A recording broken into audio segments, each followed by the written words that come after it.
Party has decided कि हम एक साइलेंट मार्च, ब्लैक पट्टियां लगाकर एक silent march as a protest against this draft proposal 29 तारीख को करेगी. We had to postpone it by two days because 27th and 28th happens to be snow prediction. Media को हम बताएंगे कहाँ पर होगा. It will be only, it will be a non-violent thing only to show that हमारी आवाज़ें बंद की गई हैं और शायद हम फोर्थ पिलर ऑफ डेमोक्रेसी के लिए भी उस दिन ये प्रोटेस्ट कर रहे हैं, जब हम मुंह अपने बंद ब्लैक पट्टियों से कर रहे हैं कि आप लोगों की ज़बानें भी बंद की गई हैं, क्योंकि आप लोग भी नहीं बोल सकते हो जो सच है, ना रिपोर्ट कर सकते हो जो लोगों की उम्मीदें हैं.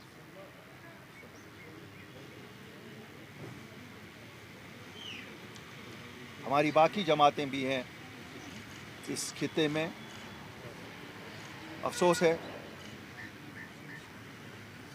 कि हम तो इसके कोई ना एसोसिएट मेंबर हैं, ना हम कोई ऐसा स्टेटस क्लेम कर सकते हैं कि साहब हमें भी उसमें रखा जाए. लेकिन जिनको ये जिम्मेवारियां थी, क्योंकि उनको लोगों ने मैंडेट दे के इलेक्ट किया था, वो इलेक्टेड नुमाइंदे थे, उनकी फ्लिप फ्लॉप से कहीं ना कहीं हमें लगता है जम्मू कश्मीर के लोगों को नुकसान हो गया. क्यों? पहले ये कहना कि हम नहीं जाएंगे, अगर गए होते तो शायद ये दिन हमें देखना ना पड़ता, और अब जब गए हैं, अब किसको सच माने, किसकी बात पे माने. वहाँ जो बाकी मेंबर हैं वो क्या कहते हैं? वो कहते हैं कि साहब इन्होंने अंदर एग्री किया और बाहर अब दूसरी कहानी कह रहे हैं. खैर, मैं ज़्यादा इस वक्त उस अंदरूनी जो हमारी अपनी यहाँ की सियासत है उस पर ज़्यादा नहीं बोलना चाहूँगा, क्योंकि ये वक्त ऐसा है कि हम सबको इकट्ठे देखा जाना चाहिए. We all should be seen together in demanding the rights of our people, जो हक हमारे लोगों का है. और इसमें हम अपना सब भेदभाव छोड़ के सबको कहते हैं कि अपना अपना फोर्स इस्तेमाल करो, अपना अपना वज़न इस्तेमाल करो. कोई भी सियासी जमात ऐसी नहीं है जिसका दिल्ली के साथ डायरेक्टली और इनडायरेक्टली वास्ता नहीं है. क्यों? सब इक़्तिदार में रहे हैं. ये सच बोलने से क्यों कतराते हैं? गवर्नमेंट ऑफ इंडिया के साथ तो सब रहे हैं. ये तो वो जमाते हैं, इनका तो बीजेपी के साथ भी इत्तेहाद रहे हैं. इसलिए मैं कहता हूँ इनको, चलो इस वक्त हम भूल जाते हैं आपके इत्तेहाद बीजेपी के साथ रहे किसी के या नहीं रहे, लेकिन इस वक्त हम सब का वज़न है. आप सबका हमसे ज़्यादा वज़न है, हमारा थोड़ा कम है. हमारे भी जितना वज़न होगा हम भी कोशिश करेंगे कि हम भी इम्प्रेस करें वहाँ कि साहब इंसाफ करिए. क्यों? और मैं जम्मू कश्मीर के लोगों को ये पैगाम देना चाहता हूँ कि अगर मुझे गिड़गिड़ाना भी पड़ेगा, अगर मुझे पाँव भी पकड़ने पड़ेंगे, मैं किसी प्रेस्टीज पे नहीं बैठा हूँ. अगर प्रेस्टीज पे बैठना होता तो फिर सियासत नहीं करता, घर में बैठते. हम करेंगे जो हम तक है, लेकिन बाकी लीडरों से भी गुजारिश है कि सब लोग करो.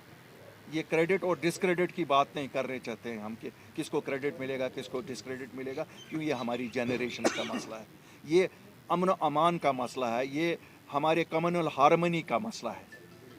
बाकी ये हिंदू मुसलमान का मसला नहीं है. जब आप बात करेंगे तो रियासत या यूटी में 72% तो मुसलमान है. जम्मू में भी जब आप बात करेंगे तो 56% तो मुसलमान है. इसलिए हम ये हिंदू और मुसलमान का मसला जो प्रोजेक्ट एक नेशनल मीडिया यहाँ कर रहा है, क्योंकि कल मुझे बड़ा अफसोस हुआ कि मैंने कुछ अखबारात में देखा, कुछ डिस्कशंस में देखा कि साहब ये हिंदू और मुसलमान का मसला प्रोजेक्ट किया जा रहा है.